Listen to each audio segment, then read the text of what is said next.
Good evening, and welcome to the Blue and White Project. I'm your host, Bruce Cooper.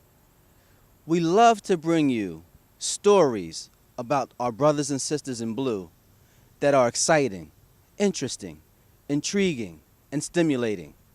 And tonight, I believe we have one for you. This evening, I'm meeting with brother Kevin Wilson, a brother from Kappa Upsilon Sigma. Kevin has a lot in store for us, so why don't we get started? Kevin, how are you? Just fine. Thank you very much. Good to see you. Good to see you. Good to see you too. Listen, there's so much I want to talk to you about tonight, but we're not going to cover everything because we would be here forever. But I do want the world to know, especially the world of the blue and white, what you have done with certain parts of your life that is really going to have our audience intrigued. So first, let's talk about who is Kevin Wilson. Give us a little bit about who Kevin Wilson is. Well, thank you for the glowing introduction, first of all. I appreciate that immensely. So who Kevin Wilson is? I am, among several things, I like to think of myself as an ambitious person. And this is a large part of what drove me to Phi Beta Sigma fraternity in the first place. The men of Sigma, the men of Kappa Upsilon Sigma in particular, they are pinnacles in their community. They were businessmen. They were educators. They were paragons of erudition. And that's what drew me into this community. I felt that this was something that not only I could contribute to with my background in business and international studies, but that I could also benefit from.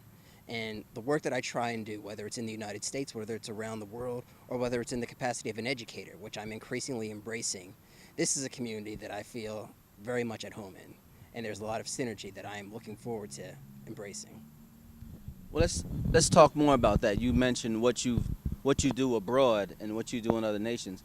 Let's talk about your company. You have a company where you do set up basically social economic foundations other than underdeveloped nations. I mean, this is really interesting to me. I don't know if a lot of people are really familiar with it. So tell us a little bit about it. Well, the idea is, you actually put it very well, that we are trying to set up foundations for social and economic development. And the means through which we seek to do that is through entrepreneurship. And so to that end, I got together with some aspiring educators, both in the United States and around the world, to set up what's essentially a nonprofit consulting corporation. And in that capacity, we're presently active in over 20 countries, the United States included. And we will go to the poorest communities in those countries and look for the entrepreneurs, look for those who are ambitious, look for those who have a nuanced understanding of what's wrong with their communities and how they can fix it. And we take those ideas and turn them into viable platforms for entrepreneurship, whether it's through nonprofit organization or whether it's through creating profit-generating enterprise. But the ultimate point being is that by laying these foundations, we're creating a situation wherein you can have employment, you can have profit-making enterprise, you can have reinvestment into the community. So this is essentially, no matter where in the world we're talking about, people taking their own economic development into their own hands. Interesting. So it's not just on a nonprofit basis. It could be profit-based as well. There's a certain extent to which it is profit-based, yes. For the most part, this is a nonprofit organization because we want to make our services available to literally anyone, whether they're across the street or across the other side of the world. As far as profit is concerned, there is an academic component to what we do. So we produce a lot of research and dissertations, paid dissertations, based on our experiences as consultants and based on the phenomena that we see in these communities. Well, let me ask you, was this an endeavor that you thought about while you were in college, or how did you come about putting this together? This actually was something that I started in college, my third year of college.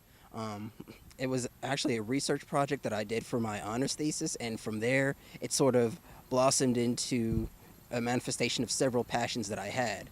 What I can tell you, one thing, I graduated from a school that I'm extremely proud of, University of Richmond in Virginia. It is a wonderful school. It's an elite school. They proudly identify themselves as the Harvard of the South, and anyone in Virginia will recognize that name.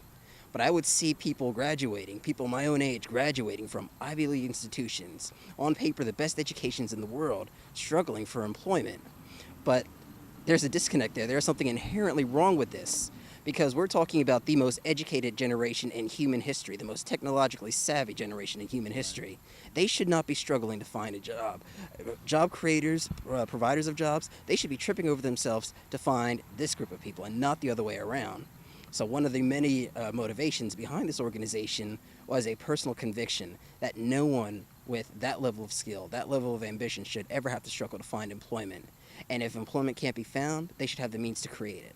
Kevin Wilson, entrepreneur, scholar, and director of Bigger and Better Business for Kappa Upsilon Sigma, was also the winner of the Phi Beta Sigma Regional Bigger and Better Business Billboard Jackson Award at the 2014 Regional Conference in Brooklyn, New York. Now, Kevin, you mentioned some of your experiences you had while you were in college. And for what I understand, you had a really good experience working for the president. Tell us a little bit about that. Yes, I did. I'm very happy to say that during the earlier part of the Obama administration, I had unprecedented access to the White House, an uncommon level of access to the White House, and I am absolutely thankful for it. I can tell you a little bit about how that came about. This has actually started while I was in high school. At the very end of my high school career, I was on President Obama's transition, on his campaign, and I'd been contributing ideas. I'd been basically trying to do whatever I could to help a nascent administration get off the ground. And at the same time, it's like, I'm just some 18-year-old kid, and the president and his officials are allowing me to pontificate at length on matters of policy. I'm okay with this, and going to pretty much keep going as long as they'll let me. So the interesting thing is, during one of my last days in high school, I actually got to converse with the president by phone. He called me that day on my cell phone at the end of school. We knew this was going to happen, but when it actually did, it was like, this is incredible, this is actually happening. So I pick up the phone, I'm sent to the principal's office, thankfully not for disciplinary reasons, but I'm in the principal's office conversing with the President of the United States. We're talking about health care. I mean, did they believe you were on the phone with the president? A few people who knew in advance actually did. Some people who didn't at first, we put it on speaker, and let's just say that silenced all skepticism. So we were having a in-depth conversation about healthcare, politics and policy. And the funniest thing happens. The bell rings in the middle of our conversation, and kids are running out. We're right outside a window, so, freshmen girls, they're screaming and all of that. So the conversation actually stops dead for a second. And he's like, do you guys hear that? And I have to acknowledge what's going on. It's like, yes, I'm in school right now, and the dismissal bell just rang. So I have to apologize for the noise that you hear. You're apologizing to the president. Yeah, yes, I am. That is funny. I mean, a lot of us, we just don't have the opportunity to have that. You had that opportunity to speak with him and be a viable part of his existence. I mean, even before he really got into the White House. So that had to be really special. Absolutely. The appeal for being part of the campaign, the transition, and even taking part in some early events in his administration. The whole appeal was, here's somebody who has the highest office, the most prestigious occupation in this country, who's at the same time humble enough to solicit and actively listen to the advice of citizens. It didn't matter that I was 18 years old. It didn't matter that I had the preponderance to instruct, or at least attempt to inform, the President of the United States on matters of policy. What mattered to him was, here's a citizen who's willing to contribute what they can to help me help this country. And that was my motivation, and I was thrilled to be a part of it. That's amazing. That's an amazing story. So let's change gears a little bit. You're an entrepreneur. You're doing some teaching. You're getting into doing some teaching I know, and you're doing some mentoring as well. And you're a philosopher. Yes. That's what I hear. You're a philosopher. But we'll talk about that later. But let me ask you a question.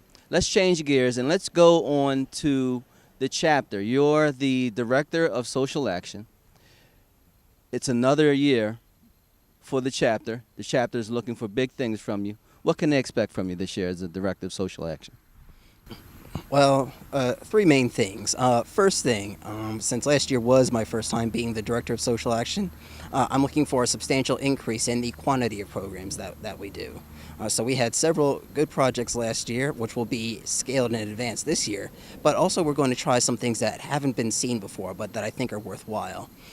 One of them we've actually personally talked about was a social business incubation skills institute, wherein we partner with a local nonprofit organization, Habitat for Humanity, and create what's essentially a co-curricular internship program for collegiate brothers. So let me break down what that means. We've partnered with Habitat at the highest levels of their management. And what they are doing as part of an institute that we're doing. So instead of just us as alumni brothers lecturing them about branding, about marketing, about basic things that you should know about when you go into your first job, they're actually going to be practicing what we preach. It's not lecture, it's practicum. And so as part of this practicum, they are going to be solving real life problems of a real life nonprofit organization.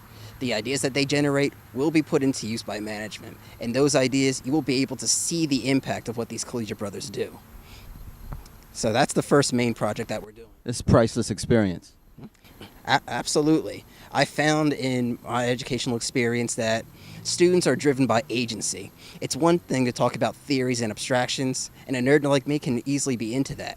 But if you can show them that they have agency to affect change, that not only what they do matters, but that they have the ability to make it matter in a meaningful way in someone else's life, that's how you motivate action. That's how you get them engaged, and that's where you'll see the best results. I'm really looking forward to that social action program. And like you said, when people feel like they have skin in the game, they really feel like they can really make a difference. I'm really looking forward to that. My next question for you, we're going to get a little personal now. Can we get a little personal? All right. Let me ask you, as a brother in Phi Beta Sigma, what is it to you that makes our fraternity so special? There are a lot of things that make Phi Beta Sigma special. And to put that concisely, that's probably very difficult. One thing that I can say is we're a community that embraces out-of-the-box thinking. So no matter what your background is, no matter what skill set you have, there's a place in Phi Beta Sigma for you. And that's what I love about this chapter in particular. They were open to that. We're open to not only thinking out of the box, but making things bigger, making things better, and scale. Phi Beta Sigma is all about scale, and that's something very special to me. And speaking of special, we all have special people in our lives who influence us to be the people that we have become. Who is it or what is it that has been that special influence for you in your life? There are a lot of people that I could think, to be sure. A lot of mentors, both professional and personal. And honestly, even some of the kids that I work with, they inspire me tremendously. They make me realize I could be doing better. And because of that, I do strive to do better. But the one person that I have to thank is my mother. She is a saint. She is the most brilliant person that I know. She is she's my biggest cheerleader. She is just wonderful in every possible way. Even when I was young and had the preponderance to think, maybe I don't have to do what's typical for someone my age, she was the one pushing me, making that happen. That's amazing. I love your mother too. Hi, Ma. Let me ask you, we're going to continue getting more and more personal here. We as men of Sigma, we are very spiritual men. And we all are not necessarily are Christians, but we all believe and we have strong faith. I know you're a Christian. Let me ask you, what is your favorite Bible verse? My favorite Bible verse. There are actually several. I would actually choose the entirety of the 27th Psalm. Mm-hmm. One of the things that I like in particular, it says something to the effect of, "The Lord is my rock, whom shall I fear, of whom shall I be afraid?" It's simplistic and it's powerful at the same time. If God's behind you, who can be against you? I mean, people can try and people will try, because that's the nature of this world and the nature of our position. But what this tells us, what the entire Bible tells us, but this psalm in particular says, their failure is an inevitability, as is your success. With God behind you, you've already won. Amen. Kev, there's many issues that are affecting young males in the African American community. as we see in the news every day. What could you say to some of the younger brothers to help them out, give them a good word, or something to influence them in a more positive direction, something that can lead them into the next decade better than they were in this one? One thing that I can say, not just in the United States, I see this happening all over the world, in Europe and in Africa through my other work, is that we as young people, youth especially, we need to feel not intimidated, to think bigger. Often an impediment that I see is that young people with ambition, they're told that's not realistic, that's not feasible, that's not your lane. You need to do something more in line with this. And that right there, it can turn out to be the subjugation of our generation. We can't allow that. So what I want to do in anything that I do is try and encourage youth. Think big, think better of yourself. Your dreams, you can do it, you can make that happen. Yes, that requires some logic, some planning. You need to have some self and spatial awareness. But if you have the ambition, you can make it happen. And that's something that we as a generation need to believe and embrace if we're going to change our situation. If you can see it, you can believe it, you can be it. I love that. It seems as though the youth, they are in a moment of despair. And when you talk about seeing things in a bigger picture, seeing things on a bigger scale, I think that could give them a different perspective. Let's change it up a little bit. I'm going to give you a word or two, and I want you to give me 2 or 3 words, only 2 or 3 words, 1 to 3 actually, of a response. Not a paragraph, 1 to 3 words. All right, let's go. Can we do that? Sure. All right, let's go with the first one. The first one is Black America. Prodigious possibilities for opportunity. The next one is race relations. In need of improvement, but we can do it. I think that was 5. It was worth saying. It was. President Obama. Very proud. And the last one, Zeta Phi Beta. Our beautiful sisters. And yes, they are. I thank you. Thank you for coming out to the Blue and White Project. My pleasure. Thank you for spending some time with us. I appreciate your conversation. You really enlightened us. I hope to maybe do this again real soon. Oh, thank you for having me. It was a pleasure. And there you have it. Another episode of the Blue and White Project. We hope you enjoyed what you've seen this evening. And I hope to see you again soon. Blue Phi! You know